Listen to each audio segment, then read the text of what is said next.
Good evening, folks, and I'm here to report on a wonderful news story from the CBC. Yes, our government-funded national broadcasting Canadian news organization. And it's about the joys of Marvel doubling down on diversity. Now, anyone who's read Marvel comics for the past 30, 40 years has seen all sorts of different characters from all different walks of life, all different races, all different creeds. So they haven't doubled down on anything. They've always been this way. You could say in the past few years they've tried to go a little bit hard on diversity, but that's primarily because they've been releasing so many comics from 2015 to 2017. And it was really just Marvel fatigue in the comic book world, where you'd have issues number one of a new comic come out at least like 5 times a month. So you'd have 5 new comics for 1 year in 2015, from October to 2016, and Marvel was just throwing things at the wall, hoping things would work. So I believe the founder at the time was saying, yeah, well, obviously people don't like all this diversity, etc. And that was partially true. About half of the comics, less than half, were persons of color or female or whatever, and they didn't work. But not because they weren't necessarily good or bad comics, it's maybe because there were so many.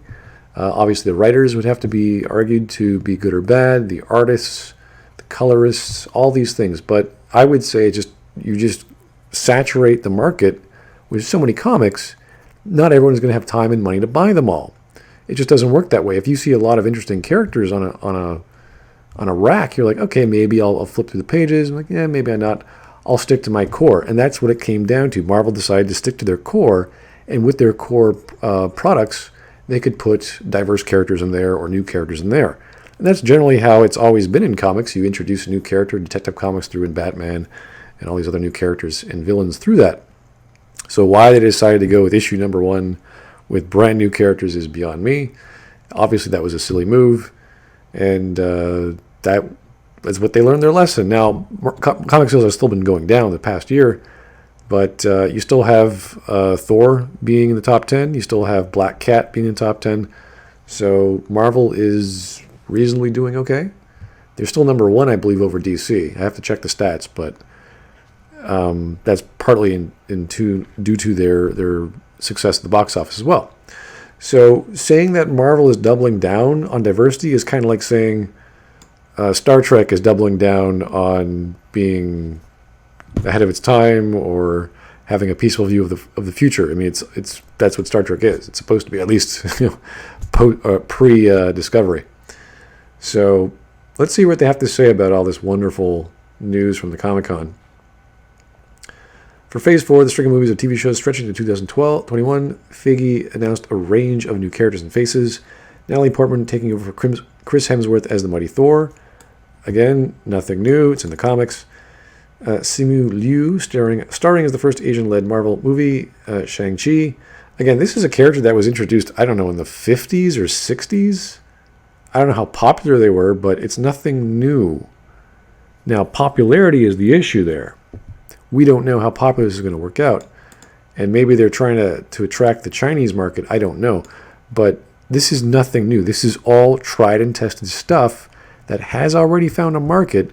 I just don't know how modern that is. They would not be spending all this money on something that has not been tested. They're not stupid. Marvel is not crazy. They're the ones that are doing very well at the box office. Not in everything, but pretty much everything they've tried has done well.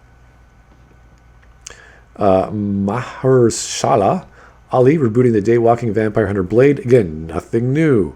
Absolutely nothing new about having a black man portray Blade and rebooting it. And we don't know what they're rebooting, aside from just having a new actor and telling a new story. Makari, Marvel's first on-screen deaf hero, appearing in the Eternals. I don't know too much about the Eternals, but generally the Eternals are these supreme beings who are stronger, faster, smarter, all that. I believe Makari is kind of like the Flash version of the DC's Flash, or of the Eternals. So I think he's just a speedster. So all the stuff from Quicksilver and the latest Marvel X-Men movies, I guess a lot of those scenes would happen.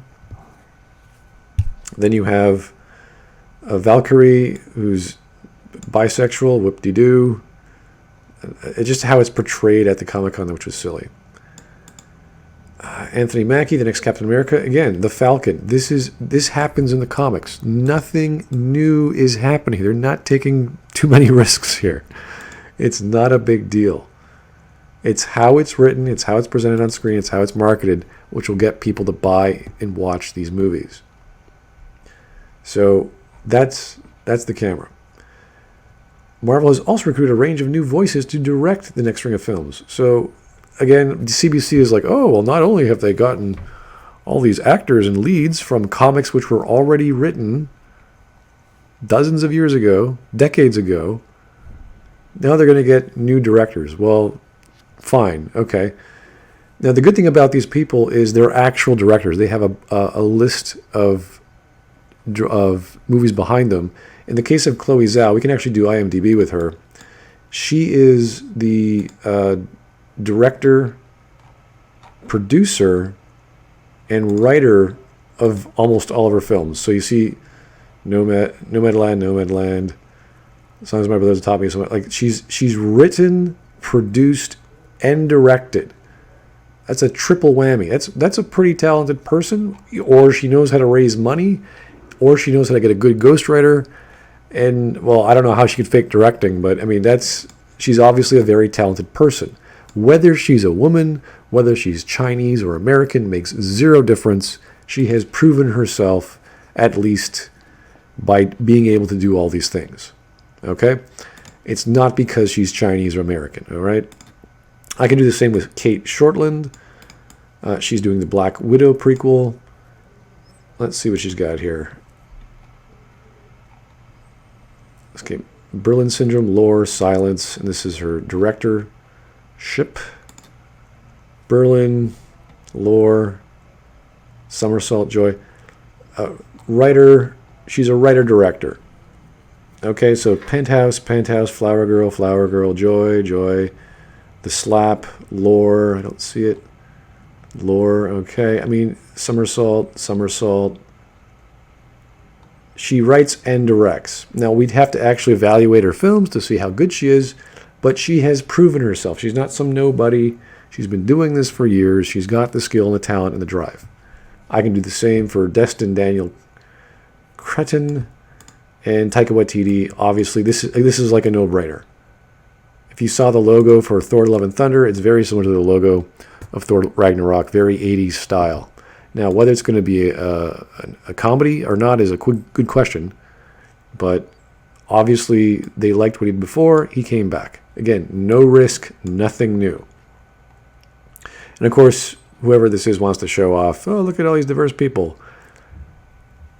This is what how a racist thinks. This is how us Canadians, unfortunately, in our political climate of liberals in current year, how we like to show off for some stupid reason. That, look, we have all these multicultural people. Canada's been multicultural for a long time. It's nothing new. I don't know why people like to show this off. Obviously, these are all attractive people. Some of them you might know. So it's not a big deal. If they have the talent, if they have the drive, if they've got the skills, do the art, make good art. That's all I'm saying. To show off that you come from a different mom and dad than the average person is almost irrelevant. Everyone I've met comes from a different mom or dad of a different background. Now, that could be because of my childhood, because of where I grew up, but it's nothing special. It's nothing new. And we have to endure this wonderful news station constantly reminding us, look at how diverse we are. Look how special we are. Aren't we special? It's like, no. I care about your work. That's all I care about. Comic book writer and academic Anthony Oliveira says he's excited for a new wave of storytelling kicking in the door. Storytellers, okay, again, the storytellers have already kicked in the door decades ago. It's nothing new. It's well past time, and it's nice to see it finally happening. Okay, sure. Well, they credit Marvel for reinventing the superhero genre. He says in the past few years about the marketplace resulting in a lack of risk-taking Really? I really don't think Marvel has not been taking risks in the past few years with the Deadpool franchise, with the Endgame scenario, killing off characters, doing time travel plots. I don't think they've been not taking risks. They just have a very well-oiled machine to mitigate those risks and to focus on quality. They know who their demographic is, and they're marketing to them, and it seems to be working. As opposed to DC, who has yet to find its stride. Whether or not it will even find it is a good question.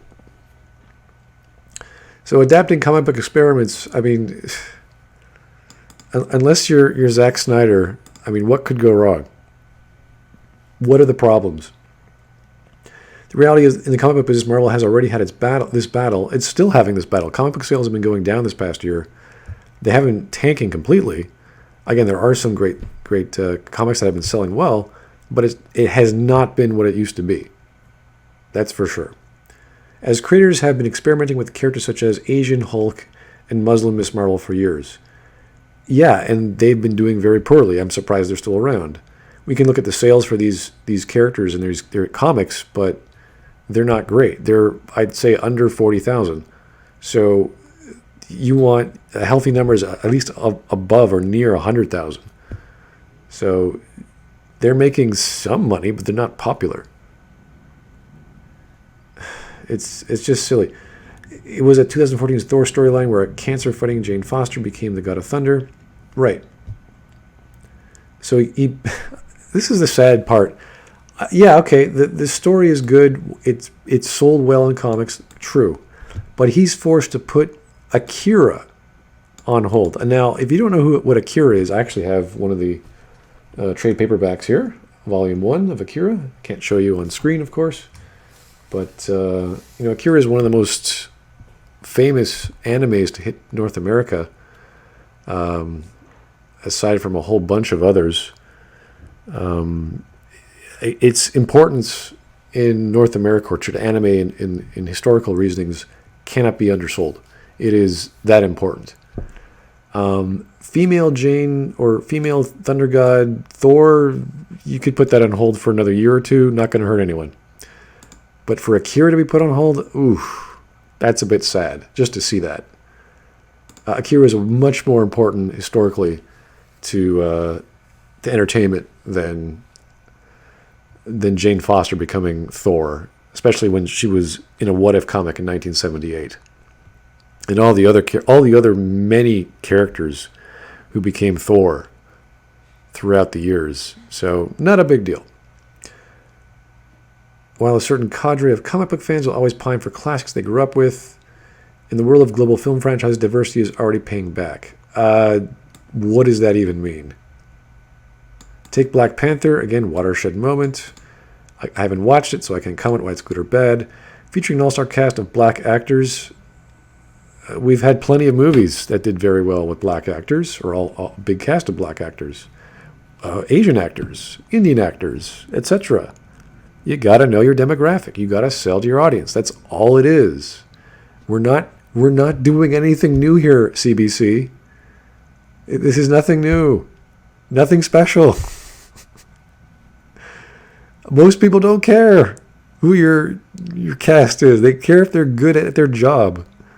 Not only did Coogler create a visceral film exploring intergenerational issues of injustice, but the movie centered on an African superhero became the second highest grossing film in 2018, only beaten by Avengers Infinity War. Okay. Yippee-ki-yay. I mean, good for Black Panther. And, of course, Captain Marvel and all the conspiracy theories involved, trying to surround how it made that much money, considering the mediocrity of the film. Don't know. Again, haven't seen it. Can't say whether it's good or bad. But I don't know whether it's shown people are hungry for these stories. Where was the Captain Marvel film sequel? Where's the Black Panther sequel? Why wasn't that announced? If they're so hungry, wouldn't Marvel have clued in? Why are we doing all this other random crap? I'm kind of curious. People are sick of having this monolithic culture that is no longer reflective of the way the world is. No, we're not. No one is whining that there's a whole bunch of white men superhero movies. Really, we don't. It's like, oh well. No one's whining that there's not enough lesbians or gays in the superhero movie business. I don't think so. Is it really that big a deal? It's time to see people who actually look like the audience. Okay, this is again one of those other stupid inclusivity mandates by Canada, the attitude by Canada. Oh, we have to get all of our politicians, all of our cabinet ministers to be 50-50 males and females just because. Nothing to do with merit, nothing to do with experience, nothing to do with sensitivity, intelligence, passion, drive, nothing. No. Do they have a penis? Okay, we have too many penises in these seats. We got to get less penises. That's the mandate. I don't even know what this comic is about. I don't. My drag brunch with Loki. Again, more power to Mr. Anthony Oliveira. I'm sure it's a wonderful comic, but probably not my cup of tea. Finally, a gay person writing about gay characters. Wow, fancy that. I mean, do I really care? I mean, would a heterosexual guy or girl writing about gay characters bother me? No. All I care about is whether it's good stories with believable characters. And yeah, I would guess a gay writer would know how to write gay characters very well. But it's not essential. Especially when you're talking about a comic book where they're talking about magic and superheroes and technology and science fiction and sci-fi and God knows what else. You can get away with a lot of things when you're writing fantasy. Oh boy. Amazing heroes for a new generation. Just a really great... See, this is what I want to hear. Just a really great story with solid leads. That's it. And I'm hearing good stuff about Spider-Man. Fantastic. I don't think there's any disposition towards the character of Spider-Man being white, black, or otherwise. So, fantastic. I don't see a problem. I guess the Puritans will be like, oh, no, this is not Spider-Man. This is not my Spider-Man. Totally understand that. I get it. Not what you grew up with, not what Stan Lee envisioned. But even Stan Lee would say, hey, it doesn't really matter. Because Stan Lee was a pretty open-minded guy. I think diversity was really on his mind, and he was really in line with how Gene Roddenberry was thinking and how comics of that year wanted to relate to people as best as possible. And that's why he created Peter Parker, to have this kid that everyone can relate to. And that had nothing to do with his skin tone. Everybody can see themselves represented on the screen. Some people don't think it's a big deal. I don't. But I think the ones that don't think it's a big deal probably already have representation. If Superman was, an Indian guy, or raised by Indian parents, or was a black man or a black woman, I don't think it would really bother me. I would just see the story of an immigrant coming to a new world, having all these amazing powers, trying to fit in, trying to conceal his powers, trying to live, trying to be a person while trying to also save people because he cares, because he was raised well and had good parents. I don't think his visual appearance would matter too much. It's just that because it was a strong male character, a lot of kids, like boys, can look up to that because that's what guys and kids are when they're little. They want to be big. They want to be adults. They want to be like their daddy. They want to be like their big brother. They want to be strong. And that fits in rather well. Whether you're from India or from the Congo or from Europe or wherever in the world, you can relate to Superman. It's not about the skin tone. It's not about his hair. It's not about being Americans per se. It's about what he represents, which is freedom and justice and sacrifice. So let's see what else we have to say. James Gunn, scrappy irreverence to Guardians of the Galaxy, Homecoming, da-da-da. Nothing really spectacular here. But while Waititi had a few successful comedies under his belt before Marvel handed him the keys to Asgard, the studio is making a leap of faith with Chloe Zhao. Maybe. Chloe Zhao, she has the writing and acting and producing chops. The writing, directing, and producing chops. Now, here's where things get a little stupid again. Valerie Complex, film critic. Whenever a film critic says something, you know something's probably not kosher. Screenwriter, entertainment journalist, cinematic influencer, cinema blurred, queer, and she's black, and she's obviously popular on Twitter. 18,000 followers. Okay, let's see what she has to say. She's coming off The Rider, which is 110,000%, not 100%. And I guess she doesn't understand math, or she's just being excessively hyperbolic, as all film critics tend to be, of course. Different from anything Marvel has done. Putting that into the Eternals is important because so many white male filmmakers come in with little to no experience and are allowed to succeed. Okay, this sentence can only be written by a racist, because that is what this is a racist statement.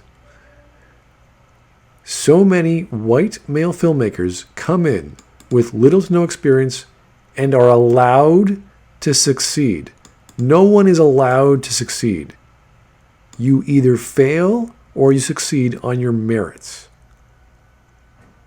Maybe you could say marketing caused your sales of your movie to outshine the production value of the movie. Doesn't mean you have a good movie. It just means marketing was more important than your storytelling. But to say, this is such a racist thing to say. And she's obviously buying into the myth that, it's this, this patriarchal white privilege crap.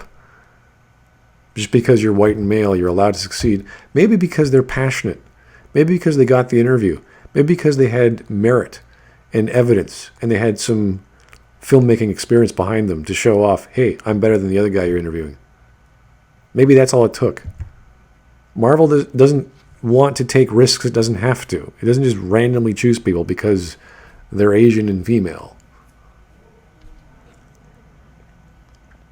Now, here's a story of Blade. I think everyone's interested in Blade because we know Blade. Blade was a cool movie. It's goofy, it's silly, but it was fun and entertaining. So they're rebooting it. The thing about Blade, says Complex, and I love that our last name is Complex, is much like Black Panther. His blackness is very ingrained in the character. Really? His blackness, his skin tone, or maybe his culture, I don't know what blackness represents in this sentence, is very ingrained in his character. Now, if you don't know the character of Blade, Blade is a daywalker or a half-vampire hunter. So he doesn't have the same problems that vampires do, so they could walk in the sun, or he can walk in the sun, and in the Marvel Universe, vampires can't. The same with garlic and silver and religious symbols. Vampires just don't like that, but Blade's okay with that. I think the only problem with Blade is that he needs infusions of blood here and there, or he has to consume blood, or like he has the urge to drink blood, but he does artificial injections, I believe. So what the devil his blackness has to do with being a daywalker or a half-vampire, I have no idea what she's talking about. Maybe I haven't seen the movies in a while. I've never read the comics, so I don't know. Maybe his mom or his dad that was black was really key to him being Blade. I don't know. I just don't get it. This is just another racist statement, really. Complex attributes Marvel's shift in strategy. They have no shift in strategy. It's always been this way. To the support from the audience, in particular online, the desire has always been there. Now people can rally each other and spread the world. I think she means spread the word. I don't. Again, this is the ramblings of a racist. We're going to spread the word that Blade is being rebooted. Whoop-de-doo-da-day. The most safest thing Marvel could have done was take a popular, pulpy, silly, I guess well-sold movie franchise and do it again. Whoop. Like they haven't done that a dozen times already. But comic book fans and creators such as Delandro and Complex are also noticing another ripple effect. New wave of smaller sci-fi and superhero stories. There's a critically acclaimed film about a family of black women with special abilities called Fast Color. Okay, that's cool. I mean, smaller studios are doing that. They're going to Kickstarter. Bravo.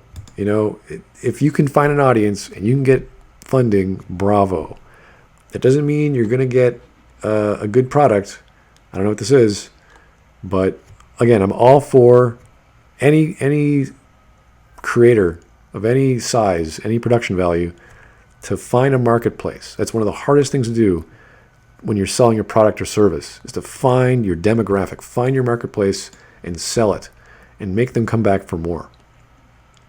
But this is Canada. This is Canada Broadcasting.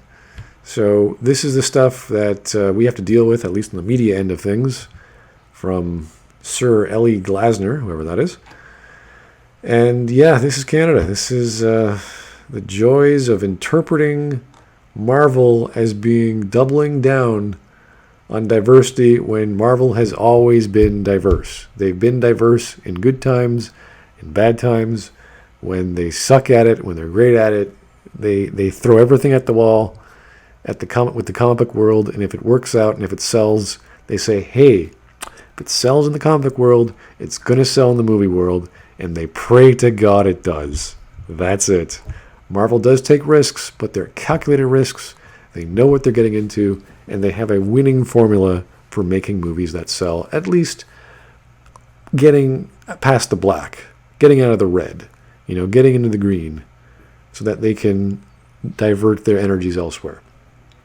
Thank you for listening, guys. If you know of any actual diversity hires or stories within phase 4 of Marvel's world, please put them in the comments below. I want to know what's going on, which is some sort of new nonsense that might hurt a storyline, might cause a story or a production to fail, because it is get woke, go broke.